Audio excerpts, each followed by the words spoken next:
Olá, meus amados, estamos aqui para mais uma semana da nossa Estação das Células, Vida no Espírito, hoje com o tema Operação de Milagres.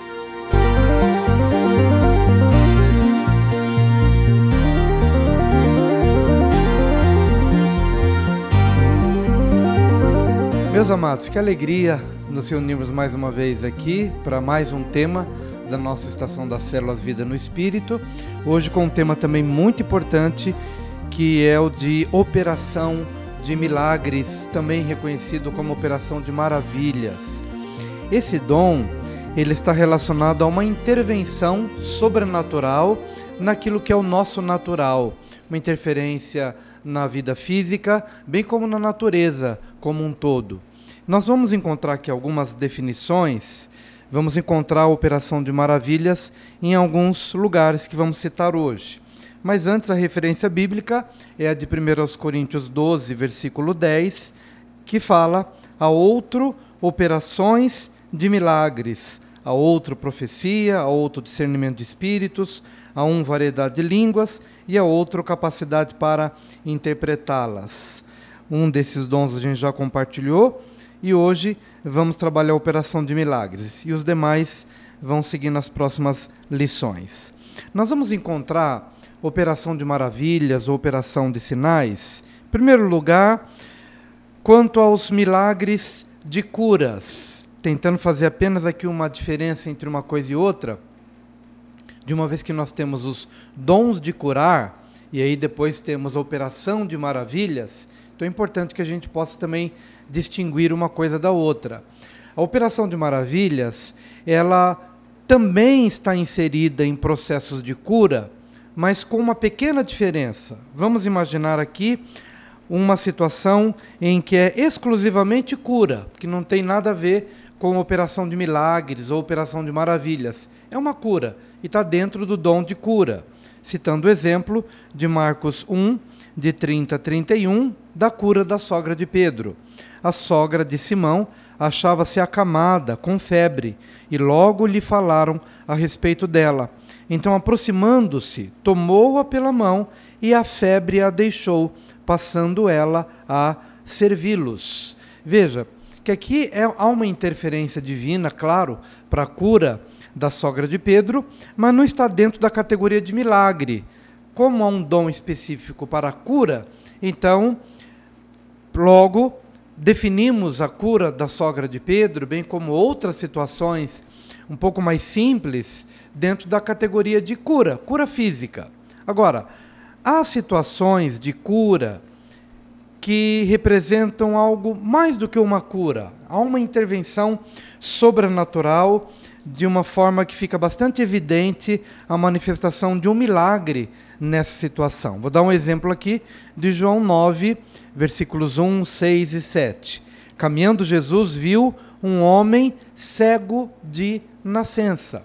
Veja que é bem diferente você lidar com uma pessoa que tem uma cegueira de nascença, ou ele é coxo de nascença, de uma pessoa que é curada de uma febre, como no caso a sogra de Pedro.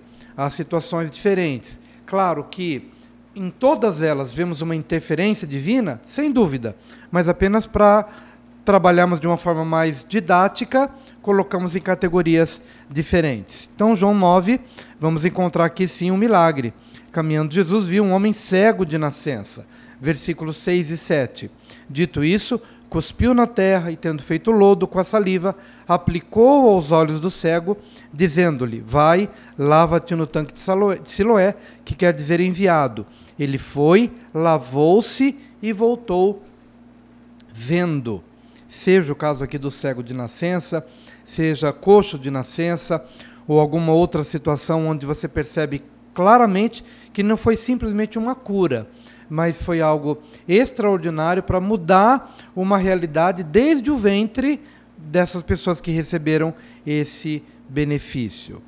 Mas a operação de maravilhas, ela não está restrita a uma situação física. Como dissemos no começo, operação de milagres, operação de maravilhas, tem a ver com a natureza como um todo. E a Bíblia, nós vamos encontrar na Bíblia experiências com muita fartura nesse sentido, de você ver, por exemplo, o mar vermelho se abrindo, você vai perceber o sol parando. Aqui no finalzinho a gente vai descrever algumas, mas enfim, situações onde o Rio Jordão também pôde ser atravessado a pé enxuto, porque houve uma abertura para que então o povo pudesse passar. Ou seja, interferências milagrosas nos processos da natureza. E o segundo ponto, então, vamos falar sobre milagres para a provisão. É o sobrenatural invadindo o natural. Nós conhecemos bastante aquela passagem bíblica da multiplicação dos pães. Então você vê aí claramente a operação de maravilhas. João 6, de 9 a 13. Está aí um rapaz que tem 5 pães de cevada e 2 peixinhos. Mas isto, o que é para tanta gente? Disse Jesus, fazei o povo assentar-se, pois havia naquele lugar muita relva. Assentaram-se, pois, os homens, em número de quase 5.000. Então Jesus tomou os pães e, tendo dado graças, distribuiu-os entre eles, e também igualmente os peixes, quanto queriam. E quando já estavam fartos, disse Jesus aos seus discípulos, recolhei os pedaços que sobraram, para que nada se perca. Assim, pois, o fizeram, e encheram 12 cestos de pedaços dos 5 pães de cevada que sobraram aos que haviam comido. Bom, essa é uma passagem aqui muito conhecida, mas às vezes, por se tornar tão conhecida, ela deixa de nos impactar. E é isso que a gente tem que evitar. Tem que ler o texto bíblico como se o lesse pela primeira vez. E receber o impacto de um menino que traz 5 pães e 2 peixinhos. E aqui, no mínimo, 5.000 pessoas. E eram contados apenas os homens, sem contar mulheres e crianças. Então, certamente ali, no mínimo, umas 12.000 pessoas estavam reunidas e todos se fartaram a partir da multiplicação de 5 pães e 2 peixes, sem contar ainda os cestos, os 12 cestos de pedaços dos 5 pães de cevada que sobraram. Enfim, milagre. Então, vamos perceber que a operação de milagres, ela não está restrita a uma cura sobrenatural. Embora, como já explicamos, dom de cura para as curas, mais simples, vamos assim dizer, e os milagres de cura. Mas, para além disso, nós vamos encontrar milagres na Bíblia de diversas formas, mas todos esses milagres são uma intervenção do sobrenatural no ambiente natural em que nós vivemos. Uma outra passagem nós vamos encontrar em João 2, de 7 a 11. Jesus lhes disse, enchei de água as talhas, e eles as encheram totalmente. Então lhes determinou, tirai agora e levai ao mestre-sala. Eles o fizeram.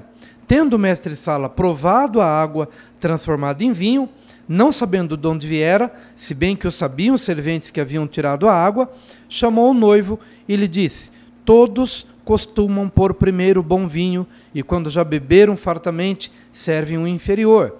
Tu, porém, guardaste o bom vinho até agora. Com este, deu Jesus princípio a seus sinais em Caná da Galileia, manifestou a sua glória e os seus discípulos creram nele. Essa é uma passagem bastante conhecida, quando Jesus foi convidado para uma cerimônia de casamento e no meio da festa acabou o vinho. A mãe de Jesus pediu que ele estivesse ali disponível para fazer algo e o Senhor Jesus deu uma direção para que enchessem de talhas enchesse as águas, as talhas de águas, e então a água, de uma forma sobrenatural, de uma forma milagrosa, a água foi convertida em vinho. Então, o sobrenatural invadindo o natural.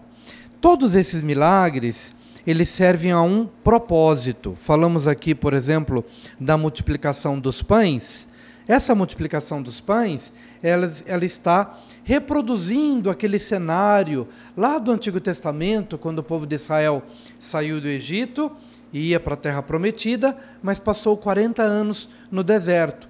e ali no 40 anos o povo murmurou por falta de água, por falta de comida, enfim, sentiram saudade do Egito.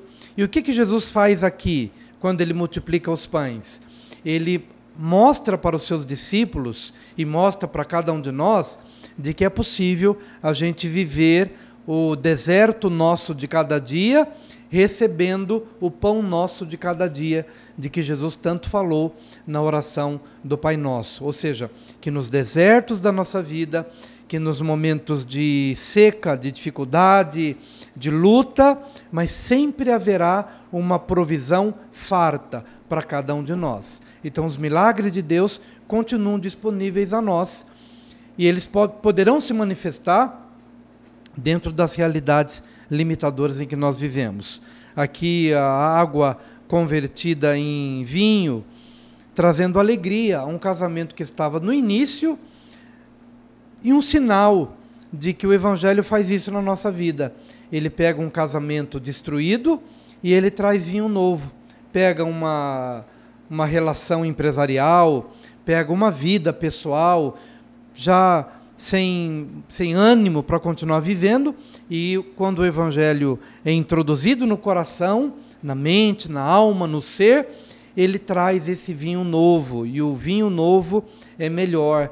O último vinho é melhor do que o primeiro vinho. Essa nova vida com Jesus, ela é extremamente satisfatória, e os milagres de Deus estão disponíveis a nós. Há outros tipos de milagres, como, por exemplo, milagres para juízo. Certa feita, o apóstolo Paulo estava pregando o Evangelho a uma autoridade, mas havia alguém que espiritualmente estava se opondo a essa ministração do apóstolo Paulo. E essa passagem bíblica está aqui em Atos 13, de 6 a 12.